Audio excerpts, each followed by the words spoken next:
तुम्हाला 10 विषय असतील किंवा 9 विषय असतील, यांच्यापैकी तुम्हाला मिनिमम 4 विषय क्लिअर करायचे आहेत.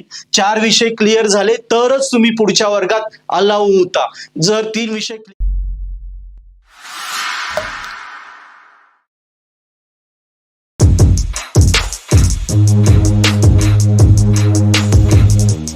मित्रांनो, इंजिनिअरिंगच्या लाईफमध्ये एटीकेटी हा शब्द आपण कायमस्वरूपी ऐकतो. आणि मित्रांनो, आज या शब्दाला आपण पूर्ण रिवाइल करूया की एटीकेटी म्हणजे काय, किती वेळा आपण विषय देऊ शकतो, एक विषय वायडी नेमकी कधी पडतो, गोल्डन क्रिटिकलला कधी जातो, आणि व्हिडिओच्या एंडला सगळ्यात महत्वाचं बोनस टिप की किती विषय एटीकेटी ठेवून आपण नेक्स्ट इयरला जाऊ शकतो, मिनिमम किती विषय पास व्हायला पाहिजे. हा सगळा व्हिडिओ डेडिकेटेडली मी 2019 पॅटर्न साठी बनवतो आहे.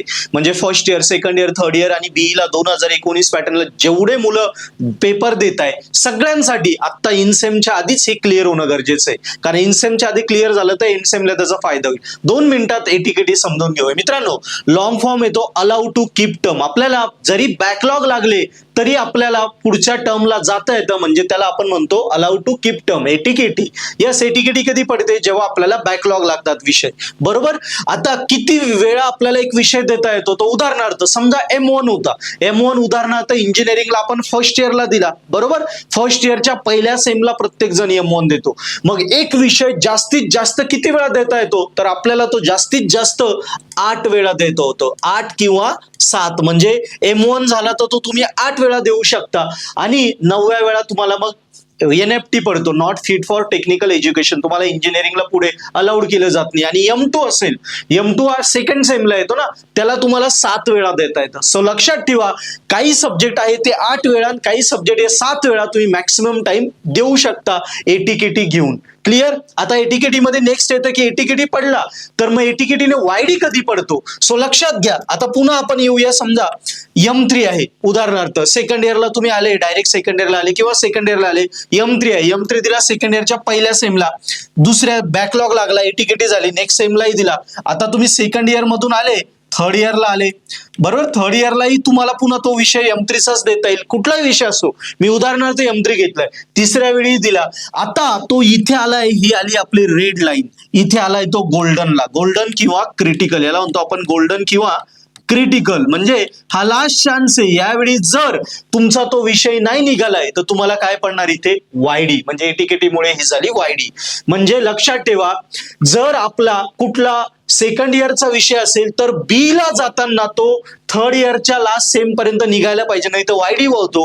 आणि जर फर्स्ट इयरचा विषय असेल, फर्स्ट इयरचा विषय थर्ड इयरला जाताना सेकंड इयरच्या फोर्थ सेम पर्यंत निघाला पाहिजे, नाही तर तो क्रिटिकल गोल्डन होऊन वायडी होतो. हा एटीकेटीचा एक ड्रॉबॅक झाला. आणि अजून एक लास्ट बोनस टिप होती का, मुलं हे विचारतात सर 2019 पॅटर्न मध्ये दर वर्षाला साधारणतः आपल्याला 10 किंवा 9 विषय आहेत, याच्यापैकी किती विषय पास झालो तर मिनिमम किती विषय पास व्हावं लागतं तर पुढच्या वर्गात जाता येतं. लक्षात ठेवा, 19 पॅटर्न मध्ये तुम्हाला 10 विषय असतील किंवा 9 विषय असतील, यांच्यापैकी तुम्हाला मिनिमम 4 विषय क्लिअर करायचे आहेत. 4 विषय क्लिअर झाले तरच तुम्ही पुढच्या वर्गात अलाउ होता. जर 3 विषय क्लिअर असले तुमचं क्रेडिट भरत नाही. हे 4 विषय क्लिअर केल्यावर काय होतं, आपलं क्रेडिट 22 होऊन जातं. आणि क्रेडिट 22 जर झालं तर आपण आरामात नेक्स्ट सेमिस्टरला, नेक्स्ट इयरला ऍप्लिकेबल होतो. म्हणून 4 विषय मिनिमम तुमचे क्लिअर पाहिजे. यस, 9 पैकी 3 लागतील, 9 पैकी इथे 3 लागेल तुम्हाला, म्हणजे क्रेडिट तुमचं 22 भरेल. आणि 10 पैकी 4 विषय क्लिअर लागतील, म्हणजे क्रेडिट तुमचं 22 भरेल. क्लिअर मित्रांनो. सो शॉर्ट मध्ये तुम्हाला मी एटीकेटी कॉन्सेप्ट सांगून दिला.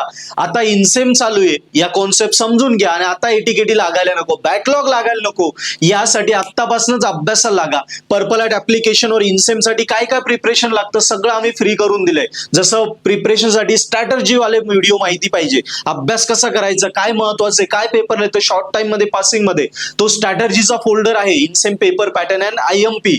त्या फोल्डर मध्ये पेपर पॅटर्नची स्ट्रॅटर्जी, इम्पॉर्टंट क्वेश्चन्स आम्ही फ्री दिले.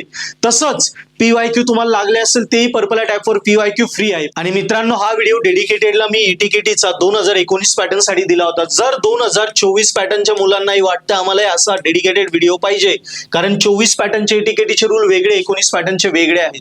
सो नक्की मला कमेंट करा. जर मला 100+ कमेंट 2024 पॅटर्न असा आला, कमेंट मध्ये हे लिहायचंय तुम्हाला 24P.